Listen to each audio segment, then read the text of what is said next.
Hello class, today we're going to talk about a particular realm of normative ethics known as consequentialism. We're going to go over what we've covered so far just a little bit in summary, and then we're going to dive into a new area of ethical thought. We're going to look specifically at a video about Niccolo Machiavelli and his book The Prince, in which he advocated for a dire consequentialism that one philosopher called just outright evil. We're going to look at the more developed, robust utilitarianism of John Stuart Mill and Jeremy Bentham. And we're going to look at different types of consequentialism that we come across in the philosophical literature. Now remember, in the realm of ethics, we can get into big questions about what goodness really is. Is goodness the same as pleasure or beauty, or is it something different than that? Is it something that exists in its own right in the world, or is it simply dependent on other qualities of the world? Then we step into an area of ethical thought known as normative ethics, which asks, what are the principles which we appeal to when we make ethical decisions? Normative ethics becomes interesting when we try to solve questions like the trolley problem. And then we can get into applied ethics, where we deal with specific areas that normative ethics is interpreting or giving advice on, such as we'll see today, slavery and women's rights and prison reforms, things like that. There are three versions of consequentialism that we might talk about just to tease out some distinctions. When we get to Niccolo Machiavelli, about whom I'm going to have you watch a video today, we're talking about a kind of tribal consequentialism, where the end game, the good, the ultimate good to be pursued, is the peace and unity of the state, of the nation. Machiavelli is writing to Italian princes, specifically the Medicis, to say, if you want to govern Italy and keep it together and provide peace for the people, here's how you do it. Here, consequentialism says, the only thing that matters in ethical thought are the consequences. And the best consequences overall for the governor, for the leader of the state, the monarch, is to provide peace and unity for the people. So if that is your end game, do anything it takes to get there. Your virtues don't matter. Your ethical standards don't matter. The only thing that matters is the consequences, and hence the name consequentialism. So if the goal is the peace and unity of the state, feel free to murder your enemies, kill their children, do whatever it takes to secure power and govern the state. That is a tribal consequentialism.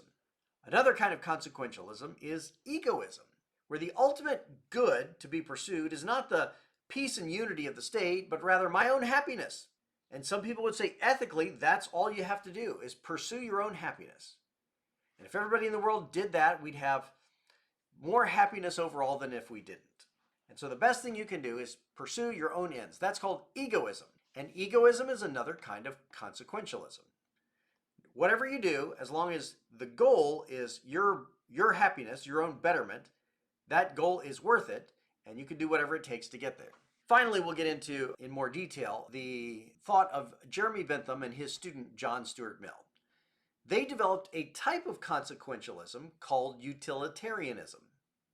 And utilitarianism is named as such because they believed that the ultimate goal was to create the greatest overall happiness in the world. Not just for me, but for everyone. And they use the word utility to refer to happiness. So you create the greatest overall utility in the world. That's utilitarianism. And you may have to make some decisions along the way that many people would think were unethical. But if the goal is the best situation for the most people, then the goal is right, and that governs everything we do. Consequentialism is often called the philosophy in which the ends justify the means.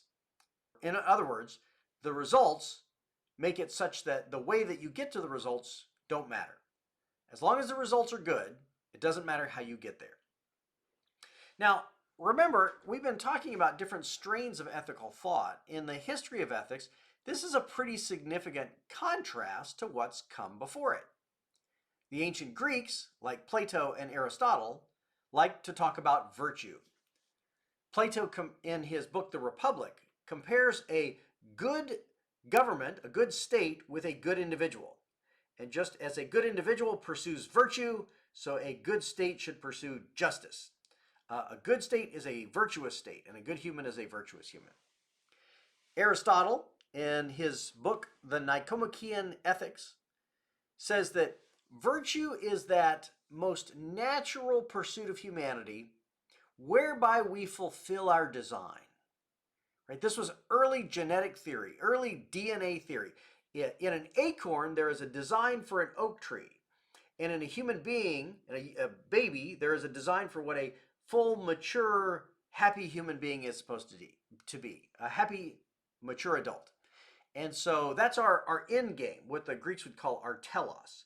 And you're supposed to fulfill the purpose for which you are made. To do that, you have to live a virtuous life. You have to live rightly. And Aristotle is notoriously ambiguous about what that looks like. He says living virtuously means doing the right thing in the right way at the right time for the right people to the right degree. But it's not clear exactly what that means. And if you asked Aristotle, how do I know what the right thing to do is, or the right time, or for the right people? He would say, do what other virtuous people do. Well, then you're just begging the question of what's actually virtuous. But that's virtue ethics. And the ancient world as they began speculating about ethics, saw humanity that way. We have an ultimate purpose, a design. It's the happy, mature, fulfilled, satisfied, contemplative adult life. And to get there, you live rightly, which they said was virtuously. Well, that was ethical thought for a little while, and then Jesus Christ walked the earth and taught a radical ethic, which consisted really of two main parts. He said that the purpose for which we live is to love God and to love other people. And so his ethic is, first of all, an ethic of love. And it's a radical ethic of love. You're supposed to love your neighbors and do unto others as you would have them do unto you. And you're supposed to love your enemies. If someone strikes you on one cheek, turn to them the other cheek as well. And so there's this radical ethic of love from Jesus. And then secondly, Jesus' ethic is all about living into the kingdom of God. We live into a world governed by God, completely committed to God, and not at all defined by selfishness or the pursuit of wealth, and certainly not by hatred and evil. We live entirely for God's kingdom and not for our own. And that's the ethic of Jesus. Well, because of the radical claims of Jesus, and because of what was believed by his immediate followers and then taught throughout the history of the church, that he was God in human form, the next 1,500 years of Europe is governed by Christian thought. People read the Bible, people read Augustine of Hippo, a great Christian theologian, and then they read different spiritual writings if they could read it all. This was the heart of European thought for 1,500 years or so. Machiavelli comes along and in was it 1532 when he publishes The Prince? Yeah, it was published 5 years after his death in 1532. He wrote it in 1513, I believe. And at that point, he says sometimes religion needs to be put aside so that the government can rule faithfully, meaning to create peace and unity of the state at all costs, even brutal murder, even ongoing warfare. And consequentialism was seen as a scandal because it was so different than Christian ethics. And it wasn't even like ancient Greek virtue ethics. It was something completely new and different. Now, this would continue along as a piece of political philosophy, which most people would not have said was an ethical writing. If anything, they would say it was an unethical writing. And subsequently was read mostly by political philosophers rather than ethicists, because it seems not to follow any meaningful ethic. It's just a political means to an end.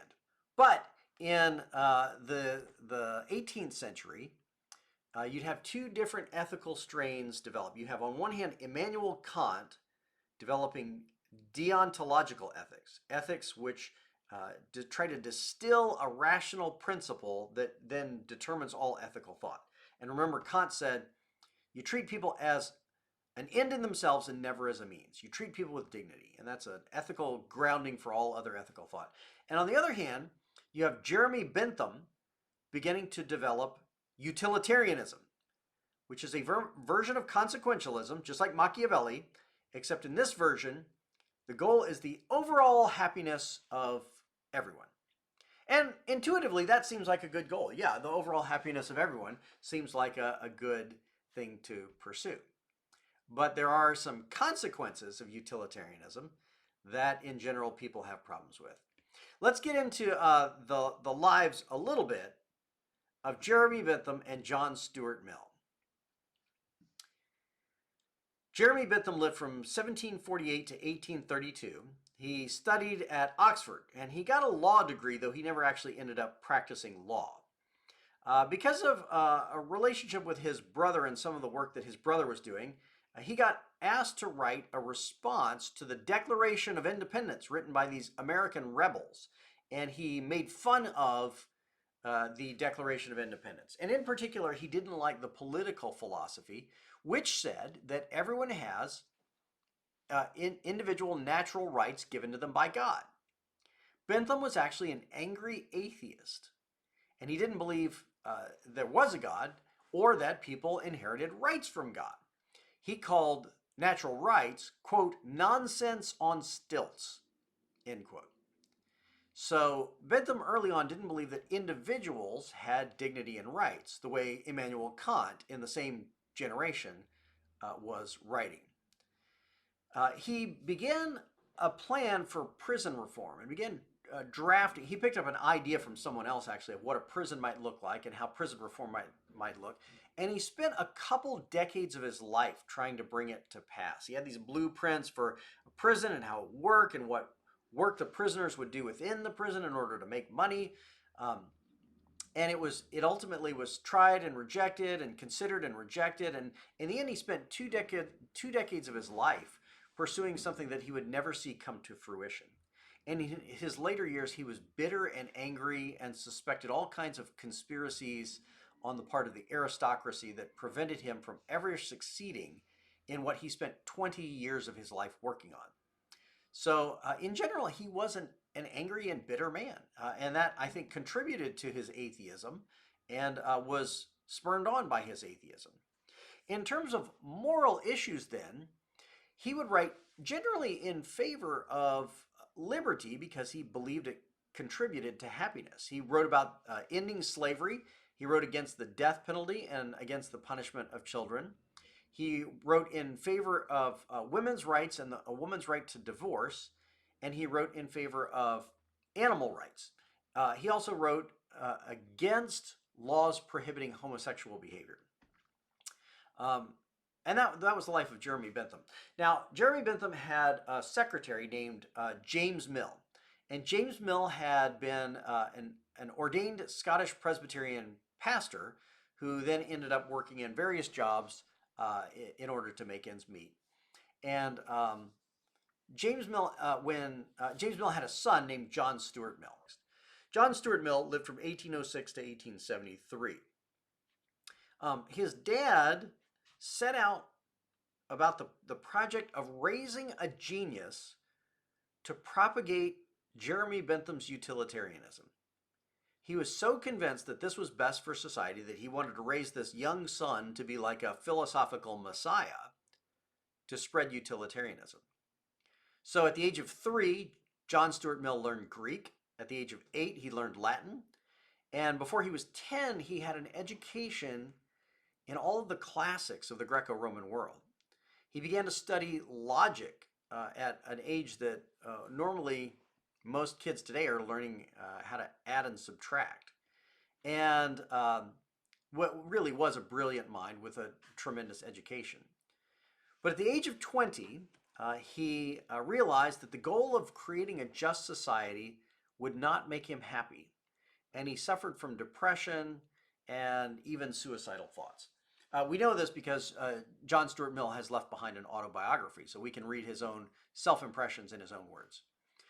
Because he refused to subscribe to the 39 Articles of England, which were some rules about English theology, he was not allowed to apply to Oxford or Cambridge and instead ended up going to University College in London.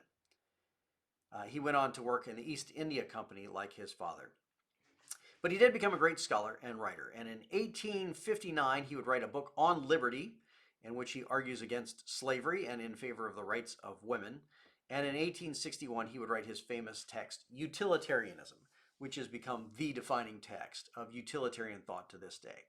And utilitarianism to this day is a prominent ethical philosophy. It is one of the most widely subscribed to ethical philosophies, particularly by those who are not drawn to religion. They instead turn to utilitarianism because the goal of creating the greatest overall happiness in the world seems like a good, intuitively obvious kind of ethical thought. If you're going to have any ethics at all, it seems like that's what you're shooting for. And utilitarians today, a very prominent one is Peter Singer, who is a professor at Princeton University. Utilitarians would say whatever ethical thinking you're doing, you're probably a utilitarian at the heart of it anyway. This is what Bentham's criticism of Kant and deontology was, that ultimately Kant is a utilitarian. That in saying you should treat every person as an end in themselves and not a means, what he's saying is if you did that, the overall happiness in the world would be best. And so that's actually what deontologists are doing. But there are criticisms of utilitarianism, which are pretty devastating. There's a famous short story, fictional science fiction short story called The Ones Who Walked Away from Omelas. And it tells the story of a beautiful utopian peaceful society in which one child hidden away in a basement must suffer torture.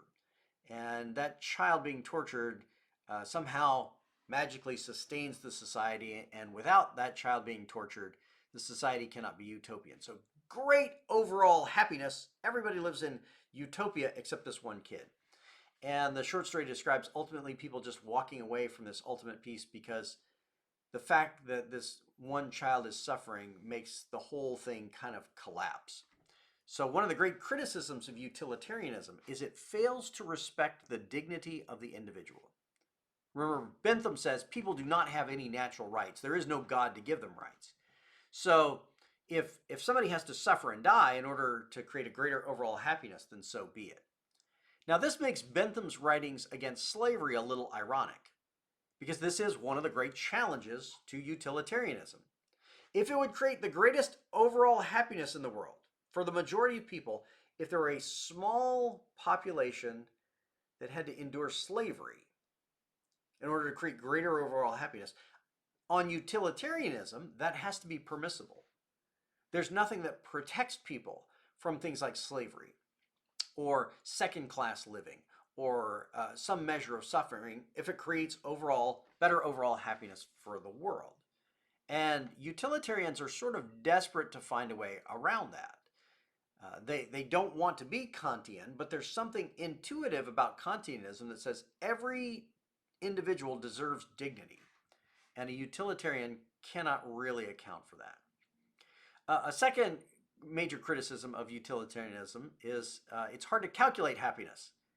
It's hard to say what would create the greatest overall happiness in the world.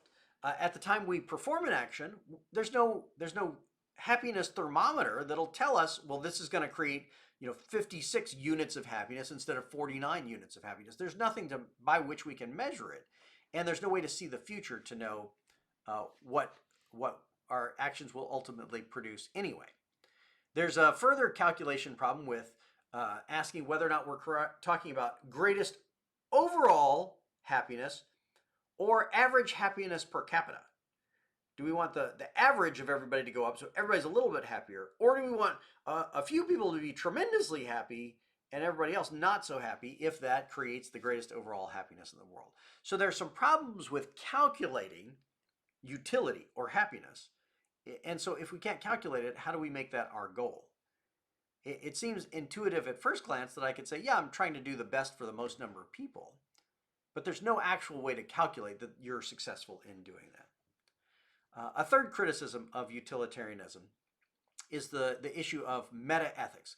The fact that it's hard to tell exactly why the happiness of the whole world is ultimately good. Because the egoist would say, no, I only care about my own happiness. I don't care about the rest of the world.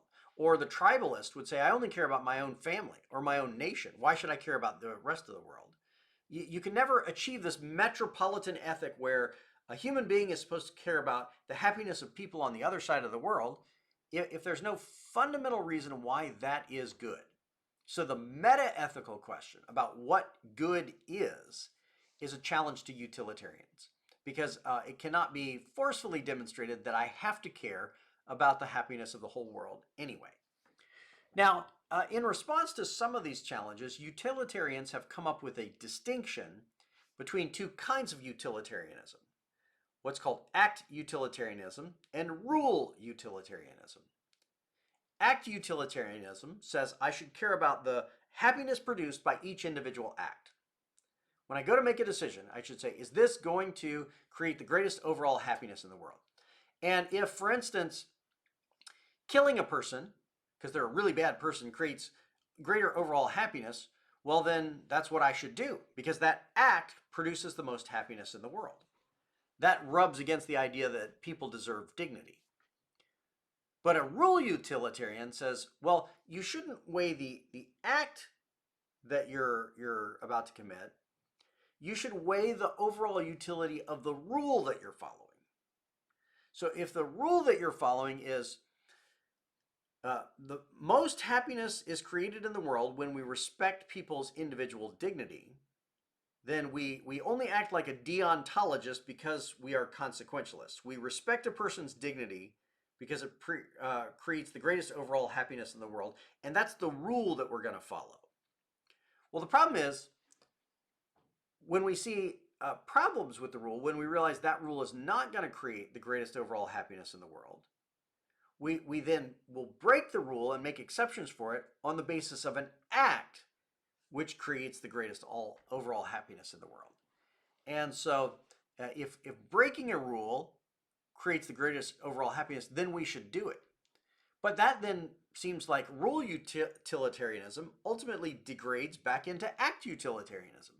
And then we have all the same problems with which we began. Act utilitarianism does not seem to respect the dignity of the individual, and in some cases requires us to do some pretty horrible things. So that's a brief overview of consequentialism and specifically utilitarianism. Watch the video about Machiavelli, about John Stuart Mill, and a little book review that I've included in this week's lectures. I hope that's helpful for you. I look forward to hearing all of your questions and comments. Make sure you turn in your homework every week, and I'll talk to you again next week. God bless.